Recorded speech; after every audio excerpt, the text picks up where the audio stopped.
Chapter 5 Wilfredo. The next day, Mr. Simpson taught me how to make keys. After you clamp both keys in the slots, the blank copy and the original, you follow the outline of the original.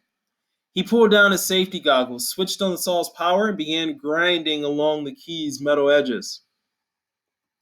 Halfway through, he said, "Now you try it." I put on my own smaller pair of goggles and finished making the key, doing exactly what Mr. Simpson had told me. It was pretty easy, fun too. "Looks like you got it, Evelyn. If you need help, just let me know. I'll be in my office working." I knew he was going back there and reading the newspaper. Mr. Simpson read the New York Times every day. Maybe that's what he called work. I swept up the metal shavings. "Oye, mommy." I turned around. It was Wilfredo. "How you be?" he said. I flinched when I saw him. He had a black eye and a cut lip.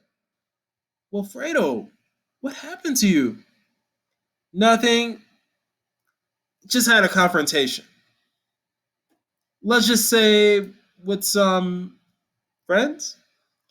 Alfredo could even make a black eye look good. The swollen skin around his eye couldn't keep me from checking out the other wild amber color.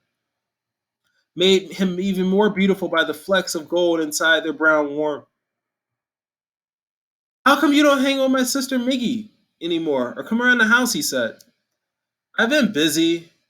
I worked at the bodega in July and now I'm here." Wilfredo was checking me out, but not in a good way. Then I realized, oh, God, my bangs. They must have gotten pushed up after wearing these goggles. And my blouse, I hadn't tucked it in. "Work must be agreeing with you because you look good, Evelyn." Wilfredo said my name slowly like he was tasting it and liked the flavor.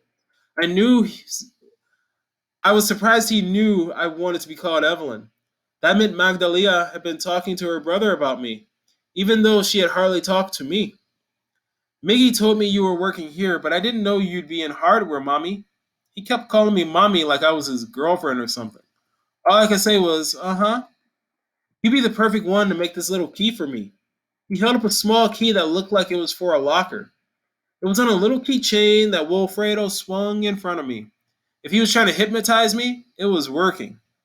I reached up and took the keychain out of his hands. I put on my goggles, careful to get my bangs out from under them so I didn't look like a doofus. But when I read the words engraved on the key, I pushed the goggles onto the top of my head, wadding my bangs up in them. "What's this key for?" I asked. "It says, do not duplicate." "Just make it up for me, mamacita." "I don't think I can." A little cloud passed over Wilfredo's expression, but then he brightened up. "Come on, baby, it's just a key where I used to work, and I gotta get my things out of there, that's all." Wilfredo had dropped out of school his last year and now just mostly hung around, decorating the neighborhood with his presence. I never remember him having any job. "Why don't you use that key in your hand?" His eyes got narrow, but he still looked good.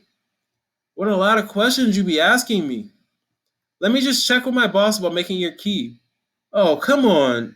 You're so afraid you gotta ask permission to make a stupid little key?" "No, I just..."